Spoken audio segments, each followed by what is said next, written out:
We sourced the market, found out that, hey, we weren't doing things maybe as well as we could if we had gone with the mobile market. So when you're in business, you got to be creative, a little self-reliant, and adaptable. Don't ever stay with one thing if it's not working. There's offshoots and things you can do differently. You got to have motivation to excel, okay? You have to absolutely want to exceed your expectations of yourself and others. You want to excel, okay? If you get into business for yourself, it's for a lot of reasons probably. You know, to be your own person, maybe make a little bit more money, have freedom. Almost all your entrepreneurs, though, almost all of them go in there for one reason, and that is to make a product or service and get it out there and be proud of it. Because they want to excel at something. They've got that motivation. Okay. Let's talk a little bit. We're going to tie in now to those with a lot of things you've heard this morning from Mark and myself already about some myths and realities about entrepreneurs. Now, you've heard enough this morning. You probably know now that anyone can be an entrepreneur. They're not born. A lot of people think they're born. Was Steve Jobs born an entrepreneur? No. Most of what he did, he learned throughout his lifetime. Bill Gates, again, if you read Outliers, you'll realize he was in the right place at the right time with computers to learn how to do software, become a great entrepreneur in that area. He was a made entrepreneur, plain and simple. So anyone, if you get those and adapt and come up with some of those skill sets that you need and learn to be a good leader, learn to, or just take the chance and have the courage to do it, you know, you're going to self-made entrepreneur. Gamblers? Anybody here? You really think entrepreneurs gamble? Yes? They do? But do they gamble a lot? No. No. They know their risk. Exactly. They know their risk. They are going to mitigate their risk. They know the level they're willing to take. Just like the 9 months that we talked about with Sean or Mark with 1 to 2 years. You set your level and say, hey, I'm going to risk up to here. I'm not going to go all in. That'd be a little stupid, in my opinion. You know, I like the idea about burning your house, though. I think that then you really have to do it, but you know, I'm not so sure. That's all in, okay? Nobody goes all in. Entrepreneurs do not go all in. Know your risk. So you don't have to be a huge risk taker. I never was a huge risk taker. But I worked in now numerous startups, okay? And there was some risk involved in that, because to be honest with you, the first startup lasted a lousy year. And I was out of a job again.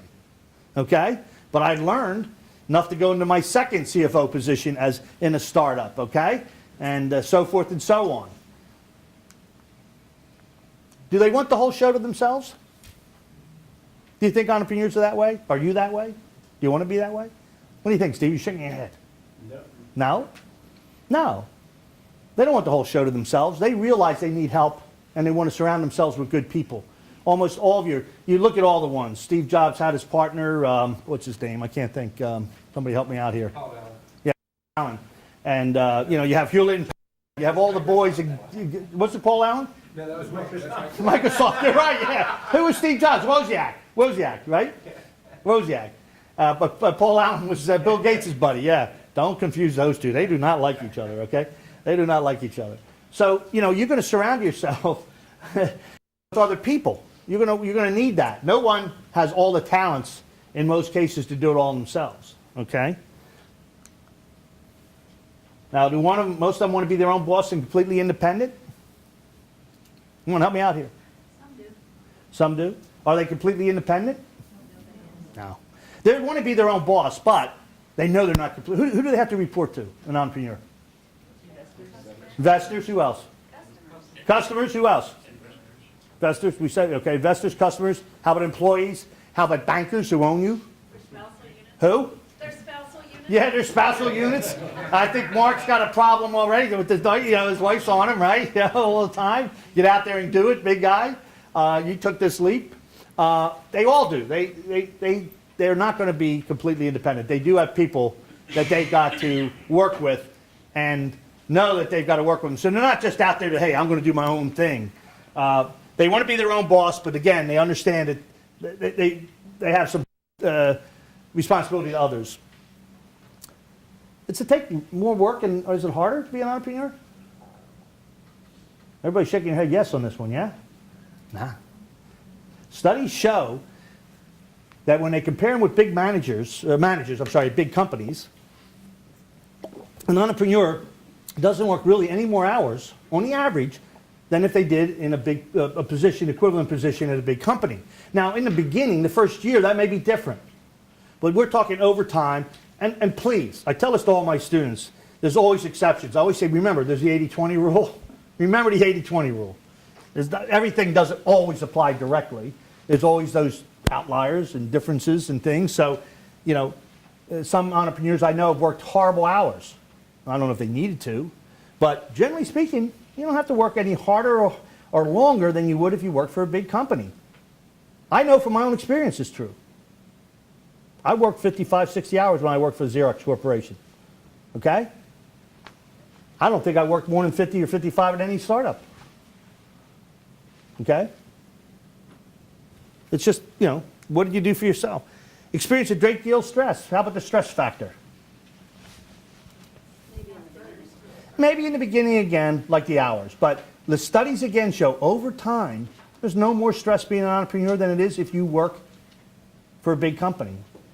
It's just like, if you work for a big company and you screw up, you're letting a lot of people down. A lot of times, you're working as an entrepreneur, you're letting yourself and maybe one or two partners down. So maybe, not quite as important or big. The stress is always going to be there in any job. I think we all feel stress. Even as a professor sometimes. I got these students, right, Jeremy, that, I'm stressed out about. That, stress is going to be there in your life. It's how you deal with it. But entrepreneurs, honestly, do not have any more stress than a lot of other people in the business world. Now, here's a good one. Entrepreneurs rarely succeed on the first shot. You're up there in the batter's box, you don't hit the home run the first time. Okay? Rarely. It's about 3 times it's a charm. 3.2, I think, is the national statistic I keep reading, that entrepreneurs hit it and they become successful. So, one failure, and will they ever get money again? What do you think? How many think it's good to have failed here for the money end? You're right. You're right. Banks and venture capitalists and angels like the fact that you're lost. You learned something. The second or third time, you're going to know a little bit more, and you're going to finally maybe realize, hey, I've got to watch my funds. I can't spend it all, and I'm going to be careful. Whatever it is, losing the first 1 or 2, they actually say, okay, now we got people that understand what it's like to run the business. Okay? First time out of the box, most people think, oh, I got $1 million, man, we're okay. But you'll be able to get money the second time around, third time around. Should be young and energetic. Every time I see that commercial on TV with the little Susie, everybody ever see Susie on TV? Right? Little Susie on TV, I love it. I absolutely love it. We have Lemonade Day in the state that's coming up in May, and to see these little kids, what? May 6th, Lemonade Day. It's a great one for kids usually in middle school to go out there and start a business. That's when, about 8th grade is when the studies will show that the kids start thinking about, maybe I can own my own business. And it's a great thing. And every time I see little Susie, I say, man, I believe in that little girl. I think she really could have done it if it was just a commercial. And there's also older people that are leaving work at 55 or 60 and starting businesses. It doesn't have to be the young and energetic. It just has to be somebody that has those attributes and the behaviors that can be a successful entrepreneur, okay, and willing to do it. Are they motivated by money? I already covered this a little bit, are they? No. They want a successful company. Number one is they want to be successful at presenting their idea to the world, no matter what it is. Money is secondary to almost everyone out. If you're going to go out there for just the money, you're going to have a hard time of it. Hard time of it. You've got to know and say, hey, I'm going to get this out there and the money will come. If I'm successful with this product or idea, I know the money's going to come to me. I'm working with a company right now, it's the same way. These guys have a new product and they just want to get it out there and be proud of what they have. And if they get rich over it, fine and dandy. Fine and dandy. Money is the most important ingredient. Yes or no here? No. Wait. Yes? All right, I asked another way to phrase the question first. If I had $3 million in the bank or $1 million in the bank, and I figured I need about $1.5 million, which is better for me? Why? That's not enough. Why? Who said that? Because you have tighter control. You're absolutely on the mark. 100% correct. Rick? I would say 3 because it's going to cost you twice as much as you think it's going to cost. Well, that's certainly the rule. But like the man said, and studies will show, if you have too much money, you get complacent and you fail. And you fail. And you fail. So it's always nice to be on a tight rope, having, not a lot in the bank account. You've got to find out ways and figure out ways to do things. Having too much can make you very complacent and you won't be successful. Okay? That's just the way it is. Do they seek power and control, entrepreneurs? You in this room, you after power and control? No. Usually not. They know that that's not their thing, and if they are, they're probably going to fail because they got to work with a lot of people. You've got to be a good leader. You've got to be somebody who can motivate the troops, and power and control is not quite it. Okay? They're lone wolves and cannot work with others. Yes? No. They got to work with others. We already talked about that. They got to work with the bankers, the investors, the employees, everybody. They got more on their plate than they ever did with a big company. Right? If you're the marketing director of a big company, you have a select few you're going to deal with. Entrepreneur, man, you got the marketing, you got the sales, you got the finance, you got the bankers, you got the insurance company on your back, whatever. You got it all. So it's a lot different. These myths are really what they are. Myths about what entrepreneurs may or may not be like. And here it is. If you have enough startup capital, you can't miss. Right. We already kind of covered that. You can miss big. It takes about 5 to 7 years to really, really make it with a big product. Okay? It's about it. 5 to 7 years in a company to really make it. That's if you go in and get venture capital or angel capital before you really hit it off to where you can say, I'm successful. It's about 5 to 7 years. So, did I miss one there? Yeah. If you're talented, success will happen in a year or two. We just covered that. It takes about 5 to 7 years. They're the studies, okay? That's not me. That's pulling this stuff out of all the stuff you can read about entrepreneurs and entrepreneurship, okay? So now, what do you need to demonstrate? What do you think? Mark talked about a number of things that he thought you needed to do. I talk about 3 things that I like to see in entrepreneurs that I'm going to work with. Does anybody have one of those 3? Mark talked about them in a way, but I got different words for them. Passion? Good. Very good. Very good. That was good. I didn't tell him. Man got it. Man got it. Very good. Passion. You got to show a little passion. The company that I work with here, Christy Bell, who I work with at Center, I came back and I said, look, these guys have all the passion. I love these guys, and I have the other 2 we're going to talk about. So I said, Christy, do me a favor. Would you go over and talk to them and see what you think? I didn't tell her they had passion at the time, actually. I just asked her to go talk to them because I knew and thought they had that, and I want somebody else to assess it. She came back, felt the same way I did about these guys, these 2 guys. Sent her husband as a third party to go over. He came back and said the same thing. It validated these guys had passion. I wanted to make sure they weren't just selling me and I was falling into a trap, thinking with my heart instead of my head, because we were going to raise money for this company. Okay? They had. What's the second one? Oops, I almost put it up there. What's this? What's another one? What? Very good. Knowledge. You guys are doing good. Knowledge. I want to see people demonstrate knowledge about what the hell they're talking about. Okay? If you're going to go after money or talk to anybody out there or try to get me to come to your company as a manager, I want to see the passion and knowledge. I want to know that you know. If you don't know, why do it?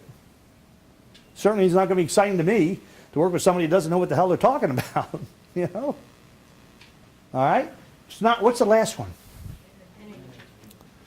Oh, you guys are reading from the book. You're not supposed to do that. Are you guys reading from the book? If I have a student in here that did that, I'm gonna give you an F. You all got F's for today. I forgot you have it right in front of you. Just using resources.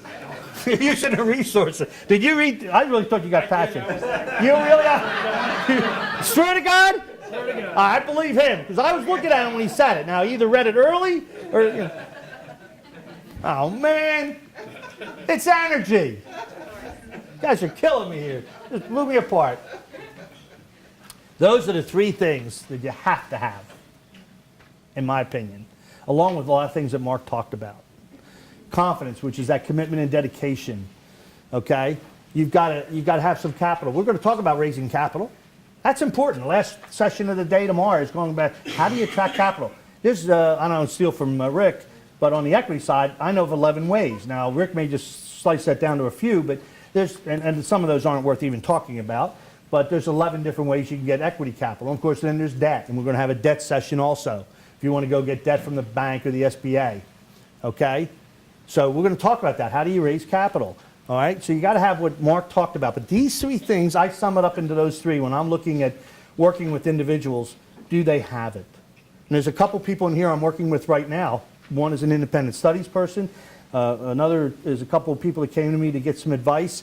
And if I don't see the passion and the energy or the knowledge of the business, it's not worth my time to work with anybody. Okay? I'm just not going to get thrilled about, helping out. If they do, I'm all in. I'm going to give them help I can, basically free of charge, just because I want to help. It's a great thing. Now, in summary, how do you get started? Now it's in there. Don't read. Do not read. Did anybody not read the book and see this yet? Anybody? All right, one person. I got this little quote from Walt Disney. I thought it was a pretty good quote. The way to get started is to quit talking and begin doing. It's exactly what Mark said. You can't hesitate, ladies and gentlemen. If you have that idea, if you have that passion for it, most of you in this room are pretty darn young. I'm the oldest person by far in this room, right? So everybody's young to me. Yeah, I am a lot older. Yeah, don't laugh. Yeah, I am. I got you beat. I know, hey, I know I look